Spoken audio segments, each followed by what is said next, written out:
Hey, Buddy Manning here. Welcome to a news edition of the Garden Report. And I'm going to hit on something that we haven't talked about a ton here on CLNS. A couple reports coming out. Gary Washburn, of course, on CLNS. I guess we as a network have talked about it. We here on the Garden Report haven't hit on it directly yet. But Washburn was the first to say something I think many of us suspected, that it's going to be weird when Malcolm Brogdon comes back after nearly being traded, and Gary actually reported on Celtics beat, you can go check it out on Celtics All Access, that Brogdon was angry with the Celtics after the trade. And maybe that's changed since. That was as of July. But Ramona Shelburne came across after on ESPN's NBA Today and said he had some frustration over how the injury was handled. And that's what I've hit on. And John actually said something very interesting on an August Garden report I went back and watched. But could Brogdon come into camp not completely healed from that injury? Now, Brad Stevens has said a couple times that he's good, he's improving. Joe Mazzulla said as much too last time we talked to him. But no definitive update has come out, especially from the Brogdon side, on where that health is. He did not undergo surgery this offseason, so he underwent a healing period without surgical procedure, which I'm sure took weeks, months maybe. But again, we don't know where it stands. Is he ready to go day one of camp? Still not back at the facility as far as I can tell here. But what's this mean? Because we don't know. We'll figure it out opening day, media day, where he's at, how likely he is to play opening night, all that.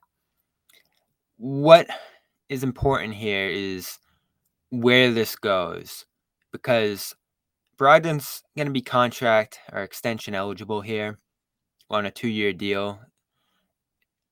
Don't think he'll get one. Have to imagine with Jalen earning his, Tatum do his next summer, Derek White, the starter here, probably going to get one, I'd have to imagine. So they can't make him happy with the money. He'll probably have to come off the bench if they want to go double big. So they can't give him a starting role to appease him. So what's going to mend whatever gap there is between him and the team? Maybe it's just the shared goal of winning a championship again. But Brogdon's still at a point in his career where I'm sure he wants to earn another contract, where he wants to be as healthy for as long term as he possibly can here. And who knows what kind of frustration he'll carry from the way the offseason went, especially since there were reports that they continued to shop him after that original failed Porzingis deal. Now, the Globe came out and reported there's no talks of trading Brogdon now, but could that change? Could something emerge here with the Lillard saga still unfinished and Harden maybe morphing into a multi-team trade? Maybe those trades coming together with a bunch of different teams here. $22.5 million is a lot as far as salary goes. So could they move him before camp, before opening night? I wrote today for CLNS Media, I don't love the idea. Even if I have my concerns going into camp about Brogdon, he still had a fantastic year last year. And even if he does have to miss a little bit of time, I think this team can sustain that, particularly in camp into the preseason. They don't need Brogdon through that whole stretch. They need him to be who he can be come real games. And I'm talking playoffs. Regular season, they'll be fine with Pritchard and White and bigger lineups. His ability to shoot off the ball, his ability to run pick and rolls, his ability to make good passes, which I'm sure he'll get more chances to do this year. Celtics need all of that. And so many have hit on Buddy Hield becoming available, the Pacers shooter who, again, shot 43% on over 8 threes a game. Just a ridiculous shooter, continuing his career with the Pacers there. He's been incredible behind the arc, maybe as good as anyone ever.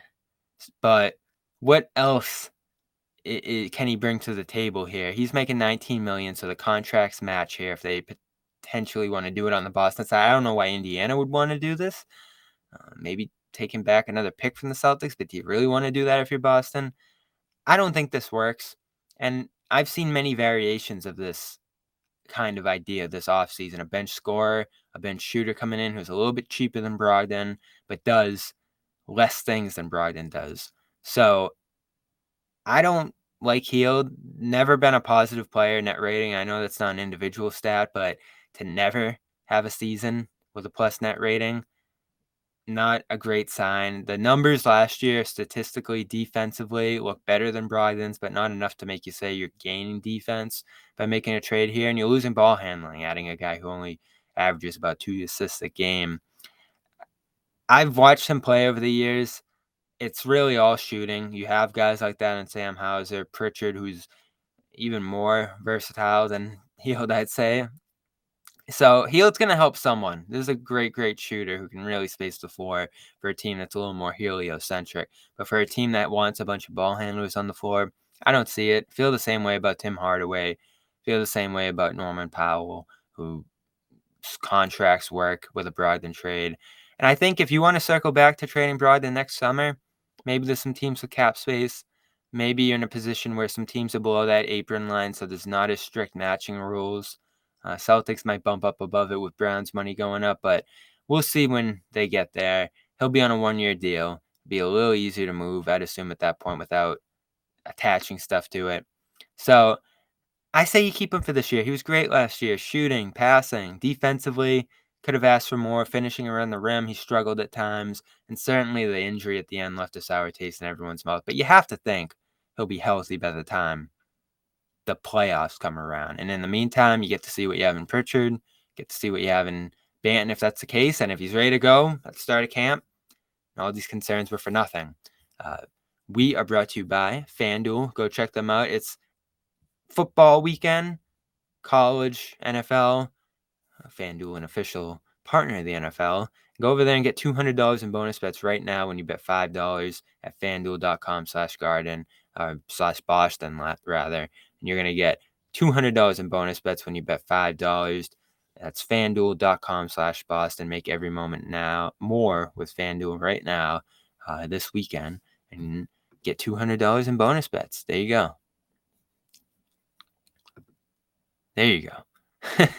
FanDuel.com, 21 plus, President Mass, first online real money wager. Only $10 deposit required. Issued as non-withdrawable bonus bets that expire within 14 days. Restrictions apply. That's FanDuel.com/Boston. And AG1. Love AG1. Go over there. DrinkAG1.com for a year's supply of vitamin D, 5 free travel packs with your first purchase. It's the powder that you put in your water each morning. They got cool vases. They got cool containers to store that powder in. And when you take that drink out of your vase, you're going to get a tropical flavor. 75 vitamins, minerals, adaptogens, probiotics, and more gut health assistance, which we all need. And just a little bit of everything for a nice energetic boost, as well as all the basic ingredients for your health. AG1, drinkag1.com/garden, year supply of vitamin D, 5 free travel packs when you make a first purchase. And check out our new friends here at Odds Are. There was an app that used AI and machine learning to suggest smart sports bets. There is, and it's called Odds Are. It is the mobile app you need to know what bets of the day are the smart ones. Download the app, sign up for an account, and let the latest data analysis guide you through today's point spreads, money lines, and over-unders. If you see green, that's a smart bet. If you see yellow, you're on your own. If you see red, don't do it. Odds Are doesn't take your bet. It makes you better at it. With Odds Are on your mobile phone, you're a tap away from making a smart play. It's smart betting made simple. Find the Odds Are app in the App Store or on Google Play. Get a 2-week free trial. It's just $10 a month after that. The casinos and sports books want you to bet. Odds Are want you to win, so go get it. Especially since Celtics All Access listeners get a 30-day free trial. Elevate your game day and join the smart betting revolution. Go get it at oddsr.com/Celtics. That's oddsr.com/Celtics. 30 days of smarter betting, free. We'd call that a winning bet. All right, news of the day. Old news at this point, but Brogdon reportedly angry after the near trade. Is he now? We'll see next week. Media day, a week from Monday. We'll have some content from Jordan Walsh's camp today. Going to head over there, see him unveil a court in Worcester. So get to talk to him, get to see how workouts are going at Auerbach Center. Most of the Celtics back at this point. and see where he's at after a full summer acclimating to the Celtics going into camp. I'm Buddy Man. This has been a news edition of the Garden Report. We'll see you later today.